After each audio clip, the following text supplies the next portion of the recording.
आले त्या संघर्षातनं मी बोलते. सर्वांना प्रथम जय आदिवासी. आता इकडे बसलेले आहेत, मुलं आहेत, मुली आहेत, हे सर्व माझेच आहेत, माझे बंधू भगिनी सगळेच आहेत. पण मला एक पहिलं सगळ्यांना सांगायचं का ज्या गावातनं 2 जणांनी ते परीक्षा पास होऊन आलेले आहेत किंवा तालुक्यातनं ज्या तालुक्यातनं आलेले, ज्या जिल्ह्यातनं आलेले आहेत तेवढ्यांना पहिल्यांदा फोन करा.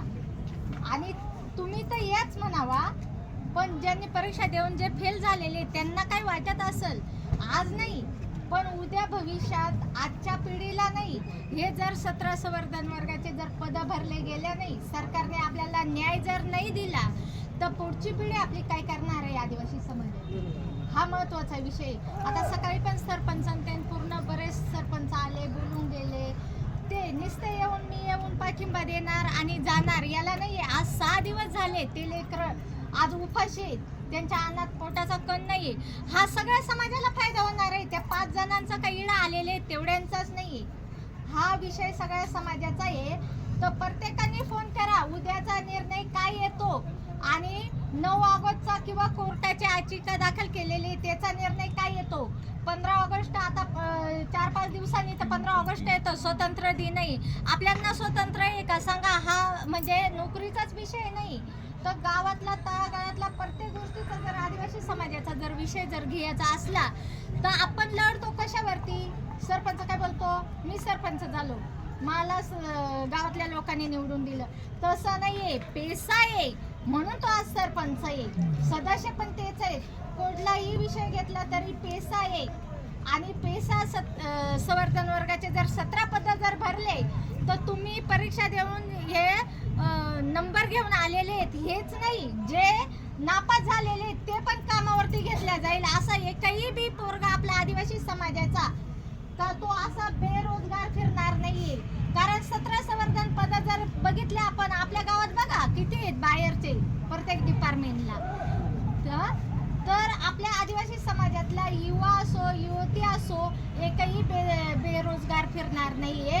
तर सगळं माझं एक सांगणं आहे, तुमचे नातेवाईक असतील किंवा गावातले असतील सगळ्यांना, आणि मी पण एक बाईट टाकणार आहे ती मोबाईलवरती, कारण आपल्याकडे मीडिया एवढे हे करायला आपल्याकडे पैसे नाही, आपण खूप ये. आज जर आपण कुठला विषय घेतला तर पहिला आर्थिक पाहिजे आणि आपल्याकडे ते आपण कमजोर आहे.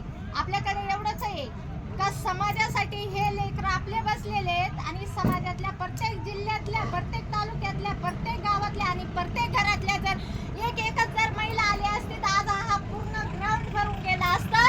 तर आज मुख्यमंत्री साहेबाला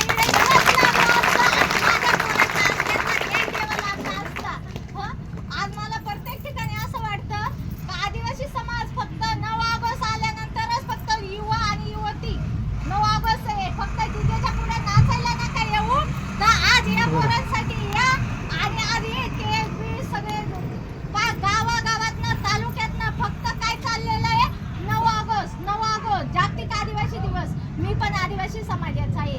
जर या लढ्यात जर ते सहभागी झाले तर असा एकही जिल्ह्यात किंवा तालुक्यात तुम्हाला सांगते महाराष्ट्रात कुणी सुद्धा आदिवासी समाजाचा हात धरू शकत नाही. जिडा आदिवासी समाज उतरल तिडा मुख्यमंत्री काय राष्ट्रपतीला पण यावं लागेल. आज महिला माझी राष्ट्रपती झालेली आहे.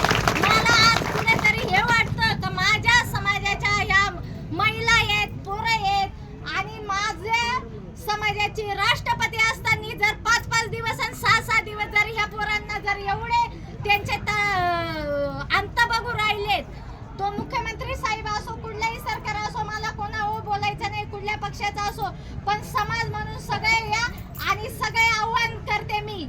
जेवढे बचत गट आहेत, असं एक बी गाव नाहीये का बचत गट नाहीये. एका गावात कमीत कमी 5 ते 10 बचत गट आहे आणि प्रत्येक बचत गटामध्ये 10-10 महिला आहेत. जर एका गावातून जर 5-5 बचत गट आले, 50 महिला आल्या तर मुख्यमंत्री साहेबांना इकडे यावं लागेल आणि 1,500 रुपये काय लाडक्या बहिणींना देता म्हणावा. ह्या लेकरांसाठी द्या, यांना जन्माच्या नोकऱ्या द्या आणि आज आदिवासी समाज रस्त्यावरती येणार नाहीये.